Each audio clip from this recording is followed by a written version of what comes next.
TMHE is led by our president, Dr. Peter Kopplin, a University of Toronto graduate, a lifetime practitioner and teacher of endocrinology, the physician's physician. He has an eclectic interest in medical history, in notable people, and he's helped us greatly as TMHE has taken on larger endeavors. I should mention that Peter and his colleagues frequently lead an insulin walk in Toronto, which encompasses the pertinent places where insulin discovery took place. TMHE hosted important conferences in May 22, Banting, Bliss, and beyond, as well as a McLeod workshop. And this resulted in the publication, which we just given to the library, where Ken McCarty, James Wright, Chris Ruddy, Allison Lee all contributed their work and very effectively. Then a year ago, we had a centenary celebration of the Nobel Prize with a very excellent symposium looking for what happened to insulin in the century afterwards. And we had a Nobel-style dinner to celebrate the centenary.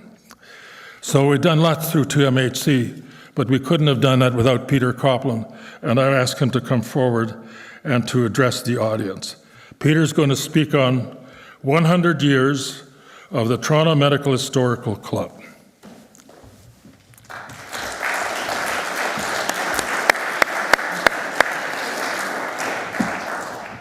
Mr. Chairman, Professor Bhattacharya, distinguished guests, I'm going to talk largely so I can hear myself.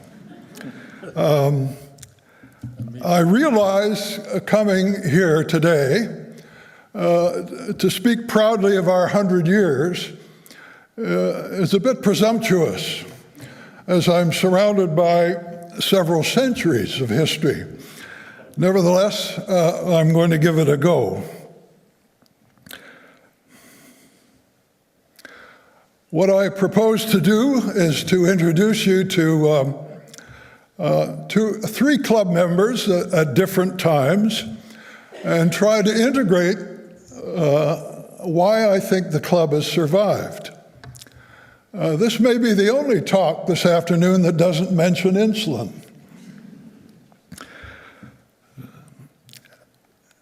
So about 100 years ago, in this typical Toronto Bay and Gable house with its red brick facade, Dr. Jabez Elliott, a wonderful biblical name, gathered a group of colleagues in his living room in January. He was a TB specialist, a reflection, I guess, of the diseases of the time, and had been a widower for a couple of years, perhaps a hint at why the club has succeeded. That night, the gathering of 12 men became the club with the grammatically incorrect name. The meeting concluded with a few suggestions for other members and an agreement that we were going to talk medical history beyond the local Toronto scene and, thankfully, the world at large. Now, the members remained true to this principle, and this is a smattering of some of the early papers from the members. The military hospitals in France reflects the fact that a number of the members saw service in the First World War. Leeuwenhoek's microscope was an interesting topic, and of course Napoleon's doctor would be always interesting. The first meeting suggested that there were a handful of people in Toronto that they wanted to become other members. When they first assembled, all of the members were men. I have to say that.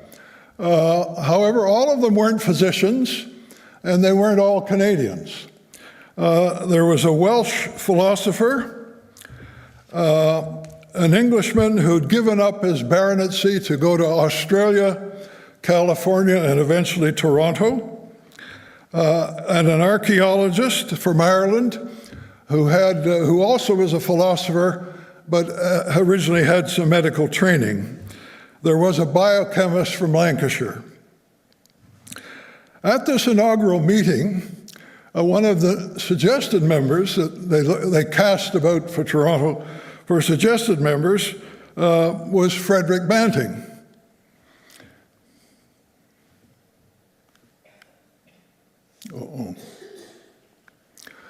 Now here's when Fred joined in 1924, he'd just been married.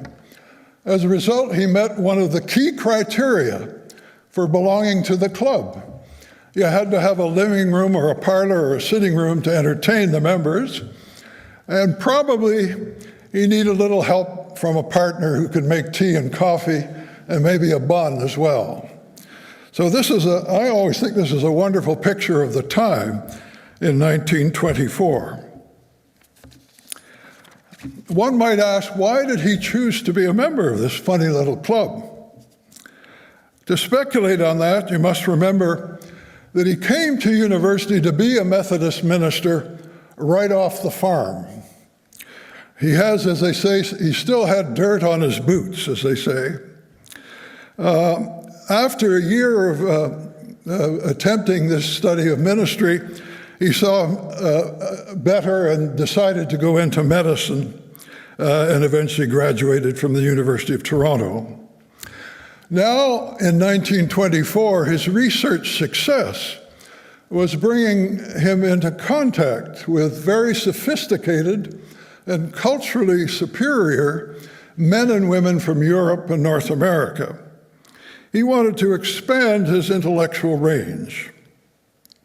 The club itself had many members who had traveled abroad, and at least 2 or 3 members who'd had important academic positions in the United States and Canada.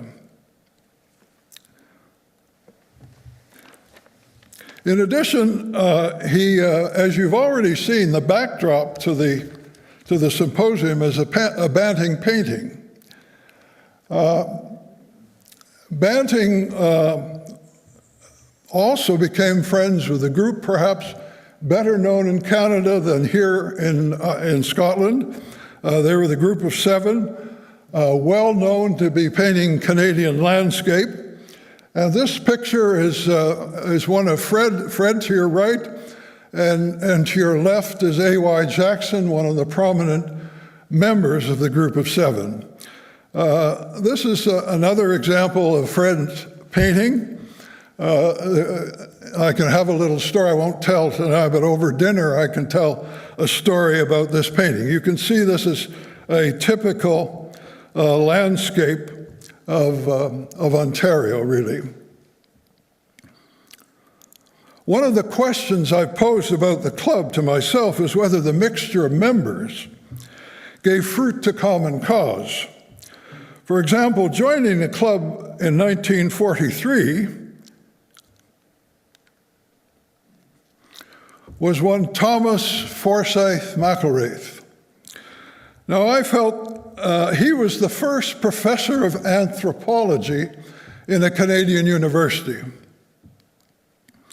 McElraith, to me, sounded like a good Scottish name.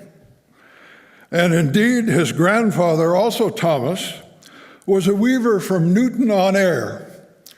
With the help of Dr. McCarty, I discovered that Newton-on-Ayr was, I guess, just south and west of Glasgow, and I assume perhaps now incorporated into the city. His grandfather emigrated from Scotland to a little community near Toronto, where, as his grandson says, he had a modest success in business, but was a brilliant ornithologist. His grandson turned away from the birds and turned his attention to humans, and had one notorious story told about him.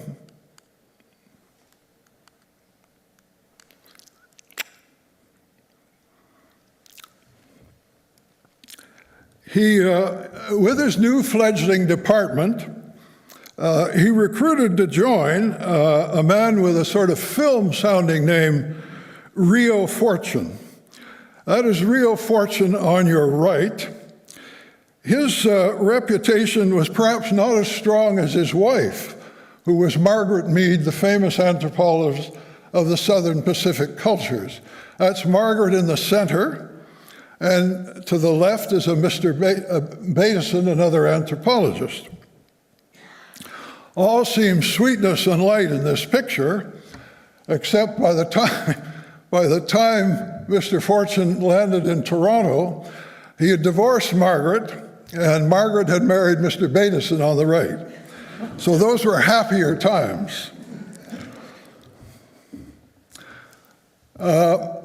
Professor McElraith and Mr. Fortune got into a little squabble about the content of his lectures. And Fortune challenged McElraith to a duel. Now, this is 1943, and challenged to a duel. They were to use museum artifacts. I assumed that meant pistols or swords. Now, eventually, wiser heads prevailed, and the contest dwindled to a contest of naming museum artifacts.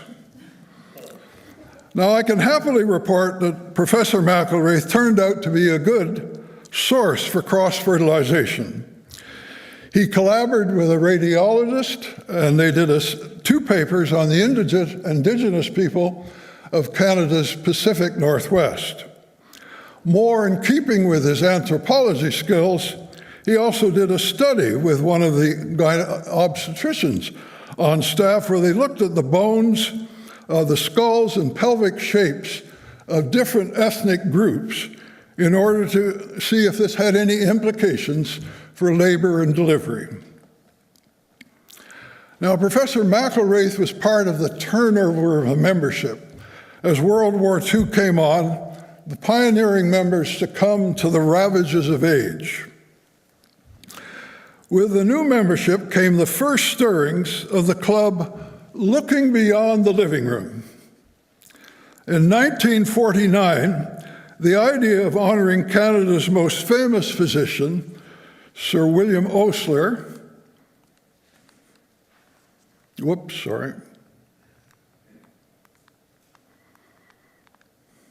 There is Sir William, who is revered in North America, largely because of his famous textbook, and because, at least in North America, he took medical teaching back to the bedside.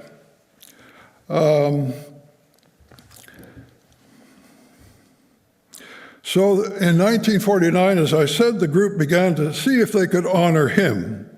Now, some of the club members journeyed up to the property, which at this time was now a farm, where he had been born. His father was an Anglican rector or a Church of England rector, and they poked about what remnants of the rectory there was on this farm, and indeed found chunks of pine and rocks from the foundation. The club eventually bought a postage stamp-sized piece of property on a dairy farm. It's now a high-end golf course, and here is the opening.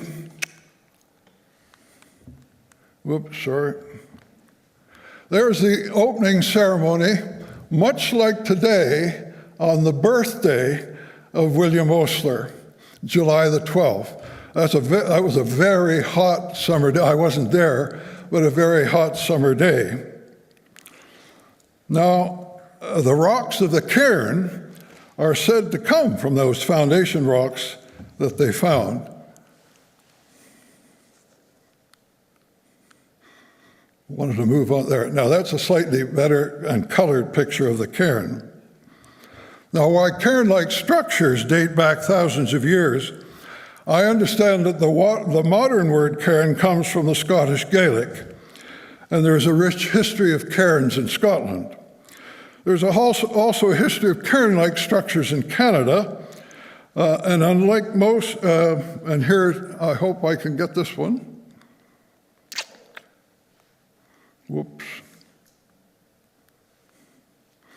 That's an uktuk, which is the Inuit people of Canada put these up more as directional aids in the Arctic rather than as memorials to anybody, but they're very beautiful in their own lovely way. Now, it happened that the writer of the definitive biography of Osler is a man you've heard about today. This is Michael Bliss, whom you've already heard a little bit. He joined our club in 1989. By then, he was an accomplished historian with both the story of Insulin and the biography of Banting now well past their publication dates. He remained a loyal and contributing member right up to the end of his life. He never showed up, those of us who are amateur historians. He was unfailing in asking an intelligent question at all our meetings and was enlivening with his willingness to be a bit controversial. It was Michael, as you know, who really helped break open the story of insulin and recognize the important role of Professor MacLeod. You've already heard from John about the two symposium, and in between we tucked a little walk. There is a festival each May in Toronto where they have a little walk which reflects the life of the city. And of course, we planned one that took in the special sites that had to do with the discovery of insulin. This is the MacLeod Auditorium, which Dr. Dirks had a lot to do with. The picture is courtesy of Dr. McCarty. And this is, I don't know whether you can recognize Professor Dirks, he's in good form there. And Allison, whom you will hear from in a few minutes, is in the background. And there's quite a good crowd. The picture doesn't take it all up, but that's on our walk. In conclusion, over our 100 years, we've had many meetings filled with collegial goodwill, a membership with a rich and varied intellectual background, and presentations over a wide spectrum of medical history. Do our recent forays into making medical history in a public manner make a difference? Do the reminders of innovations of the past inspire the innovations of the future? I think they do. Thank you.